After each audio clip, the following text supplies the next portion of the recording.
Renew your mind. Jesus' secret to silencing a noisy mind. A noisy mind is a silent prison. It's when the body begs for rest, but the brain keeps racing like a Jerusalem market on a festival day, full of voices, smells, shouts, and movements. The viewer feels this firsthand, the sensation of lying in bed to sleep and realizing that their mind is more awake than ever. A racing heart, shortness of breath, and the invisible weight of thoughts that insist on returning. Nothing quiets down, nothing slows down. In the ancient world, this feeling was also real. Men and women grappled with the fear of daily survival, political disputes, religious demands, and constant uncertainty about tomorrow. In 1st century Israel, a restless mind was seen as a sign of disordered worry, something Jesus would address repeatedly. Anxiety is not modern. What has changed is the scale of the world. Today we experience more stimuli in a single day than an Israelite would in months. A noisy mind creates a false sense of urgency. It's as if every thought is screaming, "Look at me now." This constant pressure makes the viewer feel on the verge of a mental breakdown, as if there's a storm raging inside their head, even if the outside world seems calm. This clash between the silence outside and the chaos inside causes profound spiritual fatigue. When we validate this pain, something happens.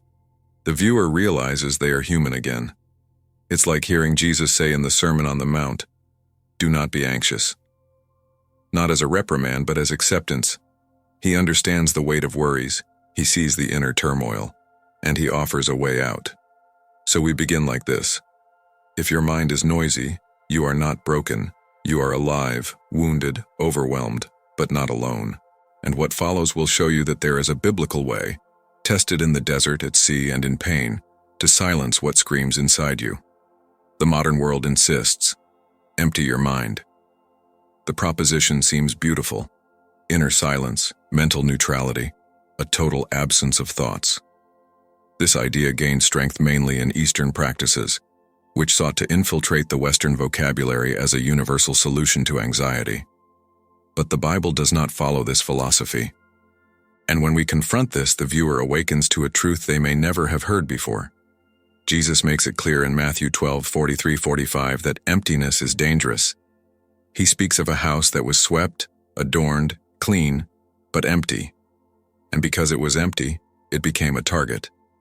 The enemy doesn't seek destroyed houses, he seeks unoccupied houses. An empty mind is an invitation for lying thoughts, old fears, and destructive voices to find space to occupy.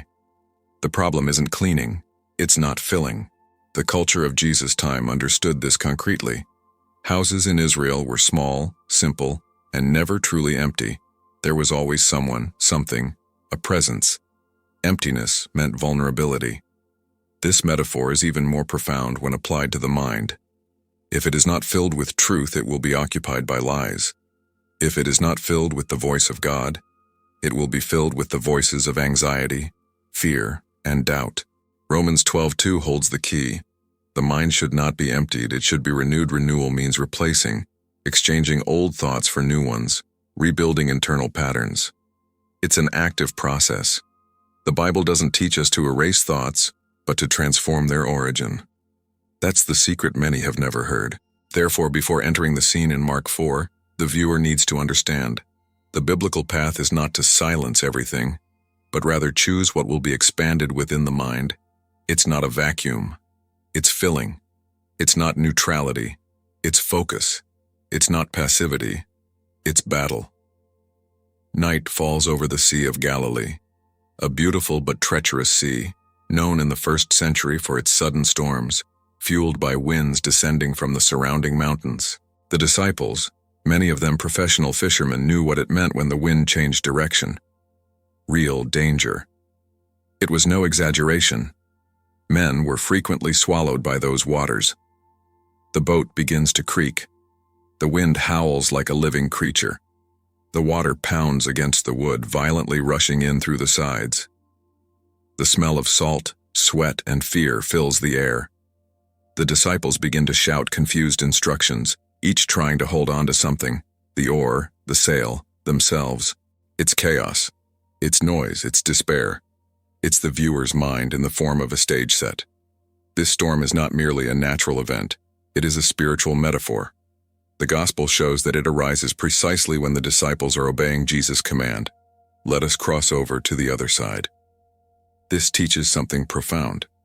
Many of the storms we face are not signs of error, but of correct direction. Chaos often appears in the middle of the journey, not in the detour.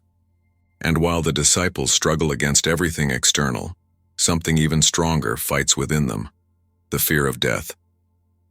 The real storm wasn't at sea, it was in the disciples' hearts. That's the point of connection with the modern viewer. The wind may be different, but the feeling is identical. Internal noise trying to drown out faith. That's why this scene is perfect for talking about a noisy mind. Because it shows that external noise doesn't destroy anyone. What destroys is when internal noise becomes louder than the voice of God. In the midst of the confusion, we see something that seems absurd. Jesus sleeping. Not just resting, sleep soundly. In the stern. On a cushion. This image is so shocking that even modern readers wonder, how is this possible? And the disciples' question is the same one the viewer asks today. Why does Jesus seem so calm when I am desperate? In that culture, sleep meant complete trust. No one sleeps amidst real danger unless they are absolutely certain. Jesus' sleep wasn't disinterest, it was authority. He didn't react to the chaos because he was aware of something greater than the storm. He knew the Father's will. He knew where the story ended. This image reveals the difference between a noisy mind and a peaceful mind. The disciples looked outward and saw wind. Jesus looked inward and saw promise. While they were dominated by the senses, Jesus was guided by truth. This is profoundly spiritual. The noise of the mind does not come from what happens around us, but from the internal interpretation we give to events. In the first century, the disciples saw the storm as a threat. Jesus saw it as a backdrop. This perspective changes everything. For the modern observer, it's the same. What seems monstrous on the outside is often just a reflection of inner instability. Jesus slept because his mind was aligned with the Father's voice. This moment is the turning point in the narrative. It proves that mental silence doesn't come from controlled circumstances.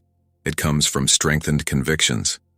Jesus shows, with his own body, what it means to be untouched by noise. This is the peace he promises to teach.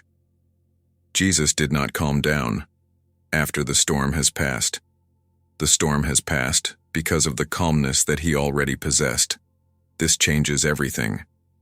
That's the key hidden in the text. At the beginning of the crossing, Jesus said, "Let us go over to the other side." It wasn't a suggestion, it was a command. And in the biblical world, when God speaks, the word becomes destiny. This means that between point A and point B, nothing has enough power to cancel what God has determined. The storm was not a threat. It was a setting to reveal authority. Jesus' mind was grounded, not floating. He didn't live reacting to circumstances. He responded to the Father's direction.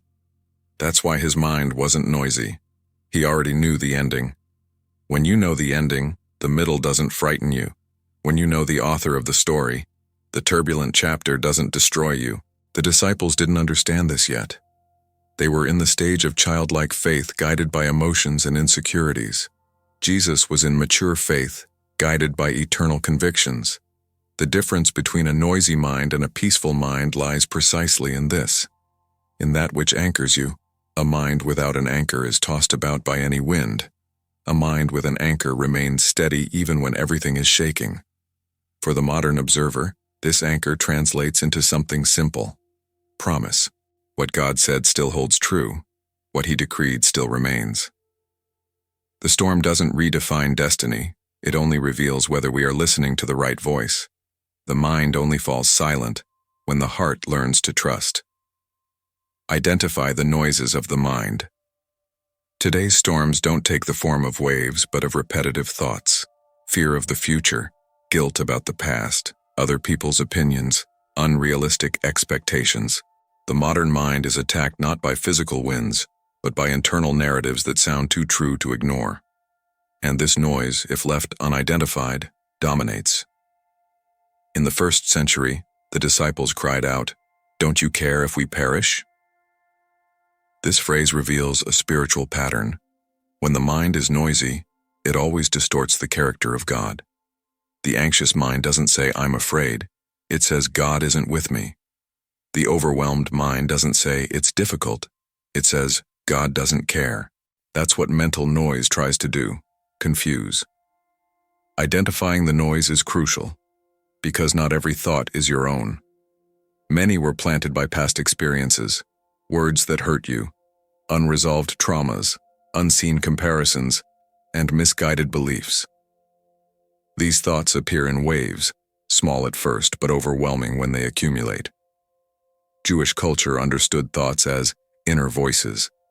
They believed the mind could be a door, and that someone was always trying to get in. Therefore, mental vigilance was a daily spiritual practice. Today we've lost that. We allow any thought to enter, sit down, and take up residence. Here's the point. The storm always starts small. Mental noise begins with a solitary thought. If you don't identify it, it creates a crowd. It's time to recognize what's making the noise and silence what is not God. Jesus' technique, talking to the storm. When Jesus wakes up, he doesn't respond to the disciples first. He responds to the storm. This says a lot about spiritual priorities. He knew the real problem wasn't the disciples' fear. It was how the storm was intimidating their hearts. The noise needed to be confronted before the emotions. Jesus stands up and says, "Shut up, be still." In the original Greek, it's even stronger. Literally, be gagged. It's a military order, a severe reprimand. In other words, you are not allowed to speak here. That's powerful. Jesus didn't ask. He didn't argue. He didn't debate. He commanded. This is where the viewer understands an essential principle. You cannot dialogue with anxious thoughts. You don't converse with storms. You don't negotiate with fears. You need to silence them. And the only weapon capable of doing that is the Word of God. Thoughts do not obey willpower. They obey spiritual authority. In the Jewish context, the voice had enormous value. Blessings were spoken. Healings were spoken. Exorcisms were spoken. Faith was spoken. Words carried the weight of decree. Jesus follows this tradition. He speaks because he knows that the mind listens. What we say shapes what we think. A noisy mind doesn't go away with silence. It goes away with command. The observer needs to learn to stand up and say, "Shut up, fear. Be still, anxiety. You don't dictate my destiny." That's Jesus' technique. It's spiritual, it's practical, and it works. 2 Corinthians 10:5 reveals one of the most powerful weapons against anxiety, taking every thought captive to obey Christ. This means that thought is not master. It is servant. It does not command. It obeys. It does not control. It is controlled. This truth alone is liberating, but it needs to be practiced. Imagine a doorman. He stands at the entrance of a building in Jerusalem, holding a clipboard with authorized names. If someone arrives and is not on the list, they are not allowed in. Simple as that. This is the role the observer needs to assume in their own mind. Every thought that comes to mind needs to be evaluated. Do you align with Christ? Do you speak the truth? Do you bring peace? If the answer is no, it doesn't pass. It doesn't matter if it seems urgent. It doesn't matter if it seems convincing. Thought isn't a VIP visitor. It's suspect until proven otherwise. And if it doesn't prove otherwise, it's discarded. That's taking someone captive. That's placing spiritual shackles on ideas that try to dominate the heart. In the 1st century, to carry something captive meant to lead it firmly, without allowing resistance. The image is powerful. You are not a hostage of the mind. The mind should be your servant. This is where many go wrong. They think that intrusive thoughts are uncontrollable. They are not. They are merely disorganized. And spiritual order puts them in their place. When this method is applied daily, the mind begins to reorganize itself. Thoughts become obedient. The noise diminishes. The inner storm loses its strength. The spiritual gatekeeper does exactly what Jesus did with the sea. establishes boundaries. It's not enough to expel the wrong thought. You need to replace it with another. Philippians 4:8 provides the perfect filter: true, noble, just, pure, lovely, of good repute. It's a mental checklist, a spiritual filter. The observer needs to learn to ask, does this pass the filter? If it doesn't stay. In the ancient world, filters were used to separate the pure from the impure, the useful from the useless. Paul uses this image because he knows that the mind functions like a reservoir. What enters, stays. What stays, shapes. What shapes, controls. The filter prevents emotional garbage from entering and contaminating the heart.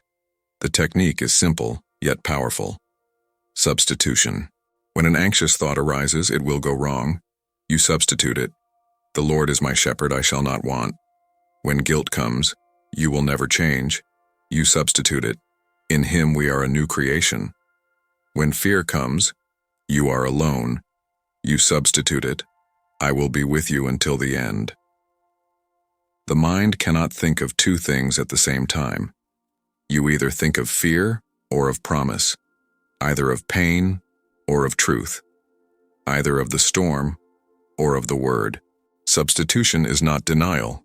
It is direction. It is choosing which voice deserves space. Over time, the Philippian filter becomes automatic. Bad thoughts arrive, but they find no place. The mind ceases to be a repository of anxiety and becomes a dwelling place of peace. That is how the inner storm subsides. Now that the viewer has understood the diagnosis, the biblical scene, Jesus' technique, and the practical methods, the most important part is missing: daily practice. Renewing the mind is not an event, it's a process. It's a habit. It's spiritual discipline. Therefore, we propose a simple 7-day challenge. For 1 week, every time an anxious thought arises, the viewer should replace it with a specific verse. It could be Psalm 46:10, Isaiah 41:10, Psalm 23, or Romans 8:28. It doesn't matter which one. What matters is the act of replacing. This is how new mental pathways are created. This is how the mind learns to be still before the Word. We conclude with a declaration of peace. The mind that belongs to Christ is not the battlefield of fear, but the garden of His presence. This truth, repeated daily, begins to shape the heart. The inner storm learns to bow to the right voice. And with humility we conclude, if this video brought light, clarity, or peace to your heart, follow the channel. Here we explain the Bible with historical depth applied to real life, always to transform your mind, your faith, and your day. Comment, "My mind belongs to Christ," and let that be the first renewal of the day.